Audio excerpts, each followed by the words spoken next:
We are hanging out today with Esther Akinduro. She is the CEO of Food Hub African and Spices Limited. So good to have you on the show today. Thank you so much. Thank you. All right, so let's begin the conversation. Right. What inspired you into going into the food industry at first instance? Okay, so if you're a human, it's either you're inspired to prepare food or you're inspired to eat food. So there's no humanity without, food in the picture.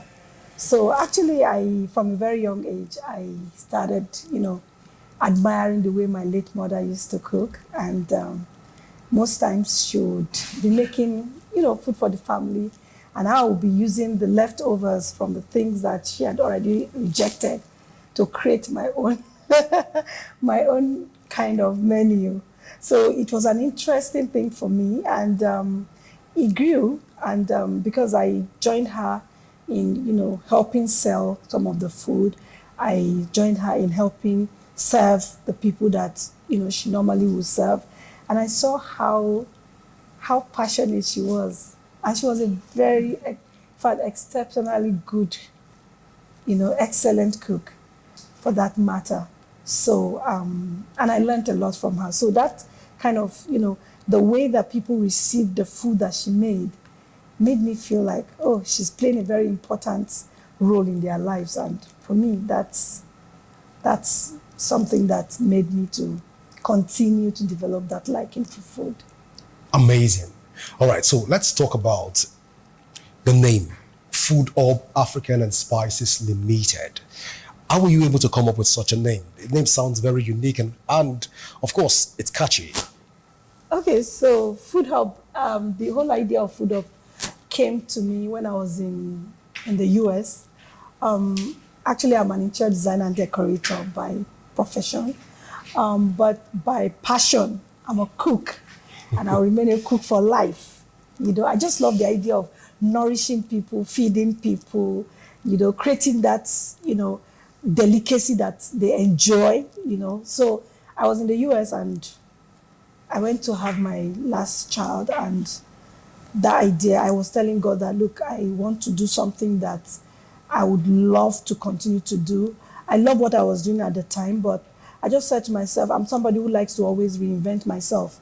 So one night I was just meditating, and funny enough, I just had Food Hub. So I was like, Food Hub.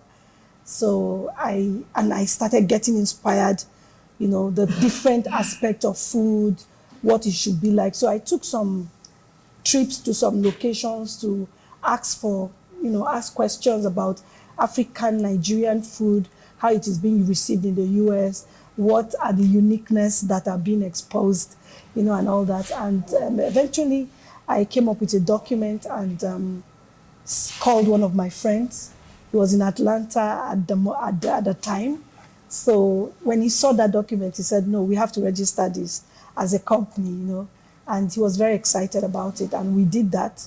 I registered Food Hub LLC in Atlanta for the first time. So when I came back to Nigeria, I decided to register the Nigerian version, which was now the Food Hub Africa and Spices Limited. And the whole idea is the restaurant part is just one of it, but it has 7 expressions, and we are yet to explore the others, but it's something that I know there's a great future for, and it takes a lot of hard work to work a vision to reality. So we're on that path now. At least we are not where we used to be. Interesting. Now, so what we want to ask at this point, why food of all things? Why choose food in the first instance at all? Because food is sustenance, food is longevity, food is fulfillment, food is, the tool or the mechanism that God has, put in place for us to be able to fulfill our mandate on this part of eternity. So there's nobody who does not eat. As long as you are a living being, you have to eat. Even plants eat, animals eat, criminals eat, pastors eat. Everybody eats. If there's anything in common that living things have, is that they eat. So, I'm doing a very important job because it takes trust for you to eat something that your life will ultimately depend on. So I just love what I do. All right, so the viewers are curious right now. The one is, were you trained? How many certificates have you been able to acquire so far for you to get to attain this height? Because the Food Hub brand African has become a renowned name when it has to do with food in the Federal Capital Territory. So what are the qualifications that one needs to attain to get to this height? So this is now a very, okay, so I'll just say this as it is, as it's coming to me.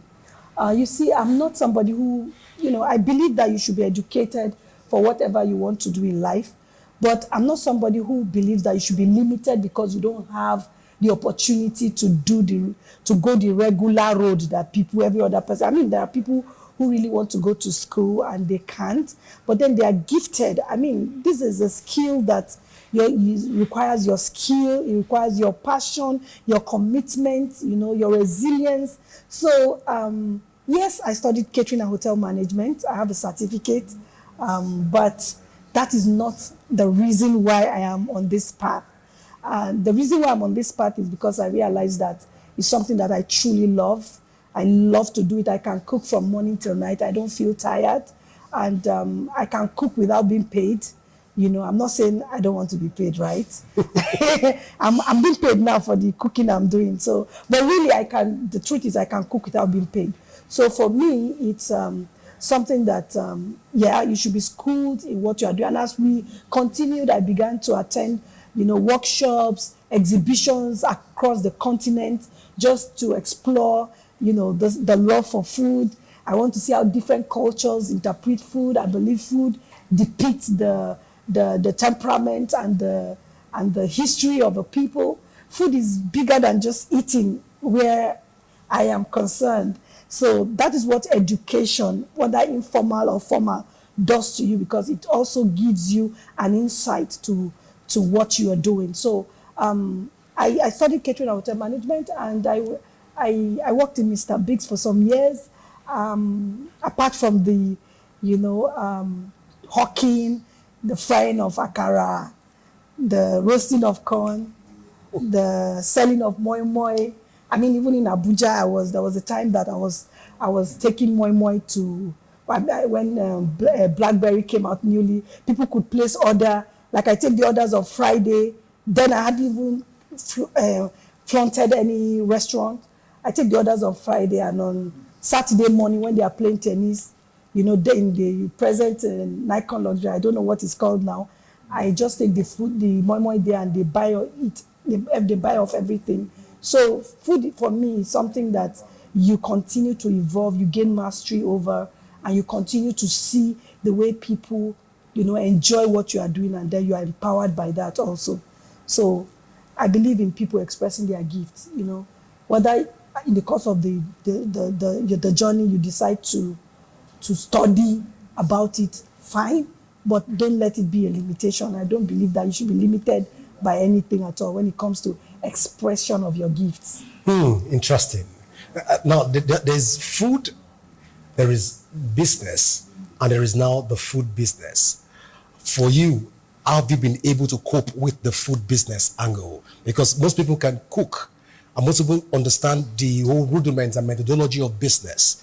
And to combine both and also having a family life, have you been able to cope with all of this? You want to share this journey with us in the food business? Okay, so it's a work in progress. It's a continuous, there's no arrival. It's a journey. And to have the support of the kind of family that I have, I am so blessed. I have a husband who, he's just willing. He's willing to support me. I mean, I make bold to say that I wouldn't have been able to do half of what I'm doing now without his support. So it's a very hefty task. It requires a lot of commitment. It's something that some days you can't even sleep because you're just wondering, why am I trying to get people to see this vision and they are just like not seeing it? But you see, it has taught me patience. It has taught me kindness. It has taught me compassion in a different way. Because when you correct people or you tell them what you're about and they don't get it the first time, you still have to come back the second time, come back the third time. So, and besides, it's a business because, of course, you are paying for the services. But then, because of your own passion and the vision, the picture you have, I have a picture of where I'm going in the next 20 years with Food Hub. So that picture helps balance you. It helps stabilize you. Don't go into anything that you can't see your future in. That's an advice for somebody. Don't go into anything. You must be able to see how it evolves with you evolving, because you don't only end up building an enterprise, you end up becoming transformed and becoming better for having that enterprise. So it's been very challenging, I must say. I'm not going to even try to minimize that, but like every other thing in life, it requires determination. Determination. You must be determined. Now, amazing. Now, speaking of that challenge, our viewers are curious at this point. We want to hear that challenging part. What has been the most challenging moments that you've ever had in the course of doing food business? In all honesty, it's mostly staffing. Staffing. Okay. I can do anything, There is no perfect person out there, trust me. Even you that is the visionary, you are still going to learn a side of you that you never knew was there, because it's going to bring out certain personalities in you, because now you are dealing with people, you are depending on certain people's expertise, their cooperation to be able to come up with a product that you consistently deliver to your customers. So it requires collaboration, it requires cooperation, it requires, making people feel like they have a stake in this. And it is very, very hard. It's very hard. But it is not insurmountable. One of the things I have used, even in my other endeavors, is to look at it as an opportunity to grow alongside with the people that work with me. So I don't see them as just, people who are working to be paid. I see them like they are part of my growing family. So it makes it easier. It might not be, exactly that at the start, but eventually they get to understand that you are interested in their growth, you are interested in their becoming, and you also appreciate the fact that they are humans, they have their own flaws. But then as a visionary, you have to be in front of what you are doing, because ultimately you take the fall if it goes wrong, and you take the, everybody takes the congratulations if it goes right. So that's, for me, is, like I said, is a journey. It's a journey. There's no arrival. All right. So just lastly of this segment, have you been able to cope also with the various governmental regulatory policies? It has to do with food regulations across the board, knowing that the war in Russia and that of Ukraine has affected grains. And of course, business people like yourself that is in the food producing sector of the country, you have your own challenge. You want to lead us through that? Have you been able to cope with price of food in the market? Has it affected your business at any point, even in government regulations? Honestly, I'm one person that does not understand why the war in Ukraine should affect Nigeria. Because, we are blessed with a very vast expanse of lands, very rich in terms of, I was in China and I saw how they grew things on their houses, their rooftops. They don't have enough lands like we do. I've been to some part of, the world where, they can't even boast of. A state in Nigeria is like a country somewhere else. And yet, these people, they get fed and all that. So I don't understand why that should affect us. That's just me being, real. But then, it's true that the cost of things have truly gone significantly high. And because of that, it has affected how business is being done right now. But it's a season. I believe that it is equally helping to bring us out of our comfort zone to begin to look at how do we mitigate against these externalities that we cannot control. So it makes you go back to the drawing board. It makes you go back to your recipes. It makes you go back to the suppliers, your vendors. It makes you, okay, for instance now, like in the past, probably you just walk into the market, open market, and just buy what you want to buy. But now you want to know, where does this come from? The open market, where do they get this from? So you now start taking another step to go to the source. So it just stretches and challenges you to want to do all that you can to optimize, the income that you're going to make as far as that business is concerned. And then also in terms of food, you know that your sourcing has to be right, because you don't just go buy anything, and there are specific things features you look out for when you are buying, for instance, your tomatoes. You are buying, even there's a brand of rice that you don't want to even use, because you know that this particular one has given you the results you want. So all this put together, the consumer does not need to worry about that. All you're trying to do is you're trying to produce, you're trying to manufacture something that has your fingerprint, your footprint on it. So it just allows you to explore. It allows you to explore. It allows you to think outside the box. Yeah? It allows you to think outside the box. So you keep thinking, you keep developing your critical thinking skills. You don't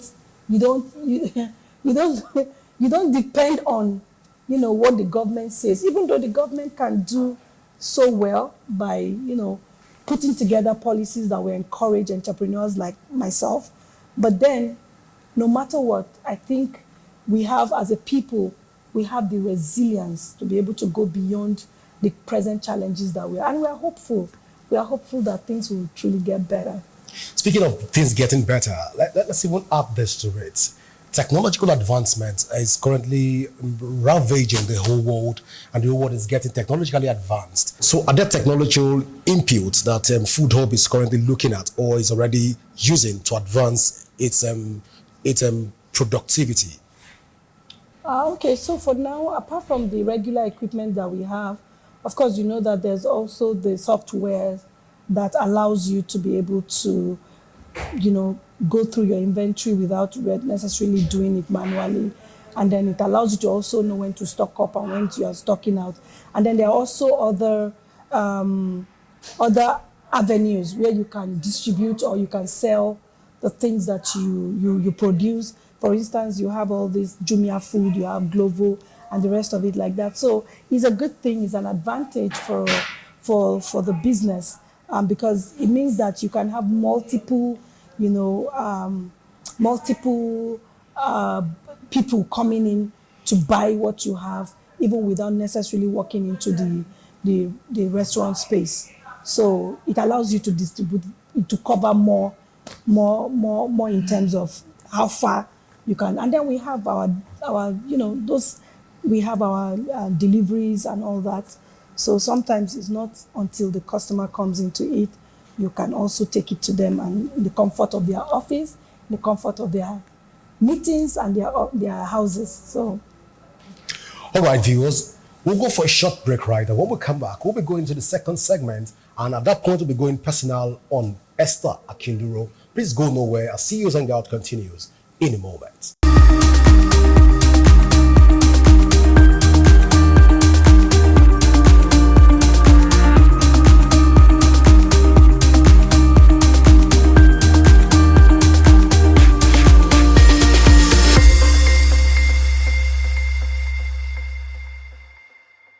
All right, welcome back. So let's get straight to talk about Esther Akinduro, Mrs. Let's talk to her about some of the products that she has, and but first let's talk to her on a personal level, but in a lighter note. Now, first is, what is your favorite meal?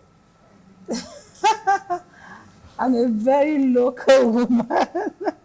My favorite meal? Do I have a favorite? Any meal I cook is favorite to me. What is your favorite meal? Any meal I cook, I can cook 1,001 meals. If we say Esther Akinduro and we said, okay, this is your favorite, what would that meal be? It depends on my Give mood. us a meal. It depends on my One mood. meal. It depends on how I woke up that morning. We want one meal. Nigerian delicacy. I cannot be streamlined and Okay, so structured to one meal. what was streamline and restructure into one meal?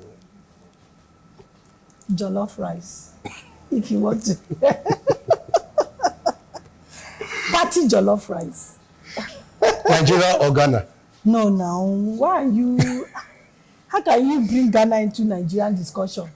This is a Nigerian program, Nigerian people, Nigerian restaurant, Nigerian product, that we go to Ghana and satisfy Ghana.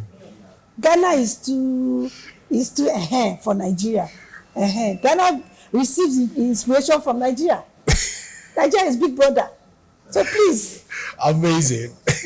Amazing. So viewers want to also know from you, what do you do for relaxation? What do? I catch up with national, international, global news. I love that a lot. I like to be informed. I like knowledge. I like to seek knowledge. I do that. And when I'm not doing that, I'm watching maybe a movie that has to do with a true life or a criminality inspired movie. I like to watch movies, but they must be meaningful. Then I also like to watch, movies that are inspired by chefs, some of the greatest chefs in the world. One of the movies that I will never forget that I watched was, I think it's called Burnt. It's a movie that I would watch 1,000 times. It just exposes you to a lot of things. So I like to watch movies, I like to read, and I like to also get informed. All right, so where's your favorite travel destination? Oh my goodness. Shanghai. Why Shanghai? I love the food, I love the crowd, the people. I love how warm they are. I went to one of the best restaurants, and just walking on the street in the evening, I just saw a lot of culture, a lot of growth.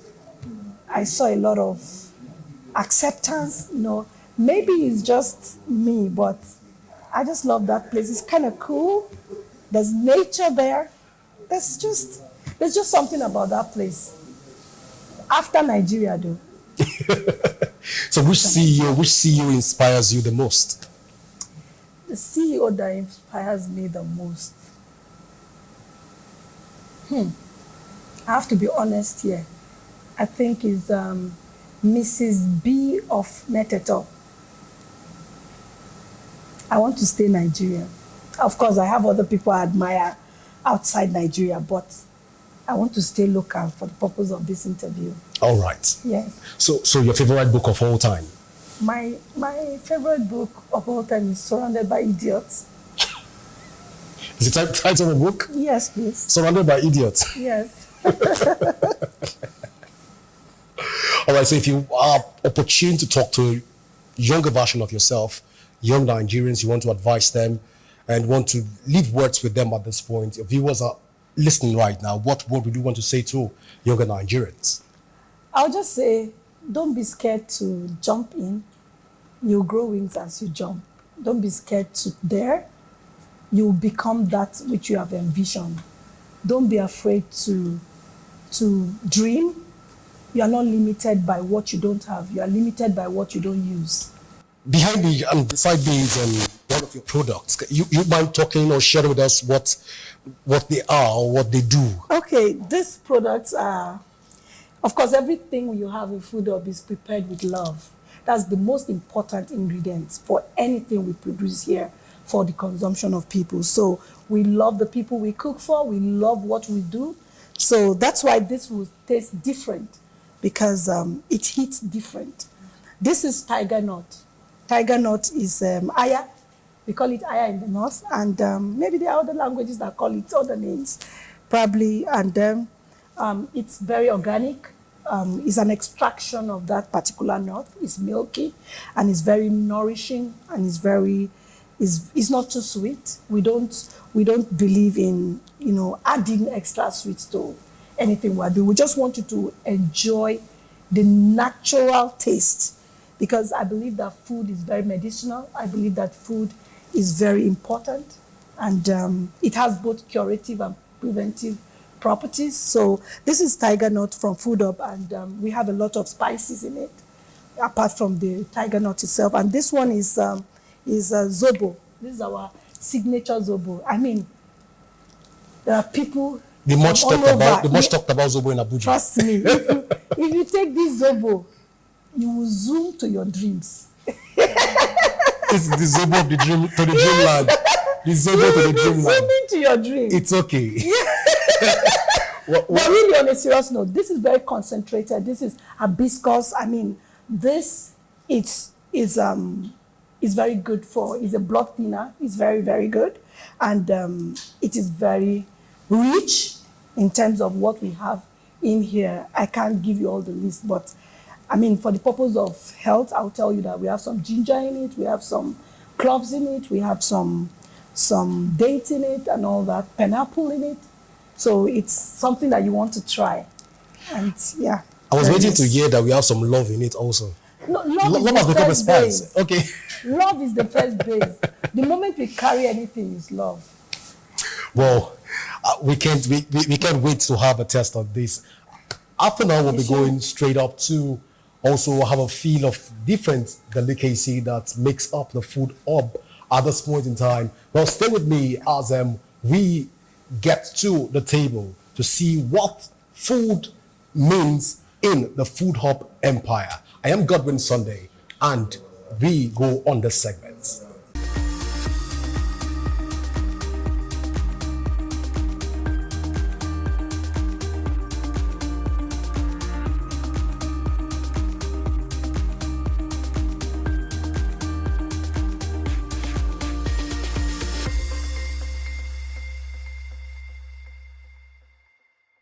Wow, wow, wow. This place is really what it is. And of course, I can tell you for free that this is the University of Food of African, by extension, the world. The food is, of course, what it is. Look at my tummy. It's already protrude. Spelling African and Nigeria. Boom! Wow, I'm so excited right now. I am more than full. Well, this is how far we can go today on CEOs Hangout. Till I come your way again, same time, same station, I remain your host, Godwin Sunday. It's bye for now. Cut.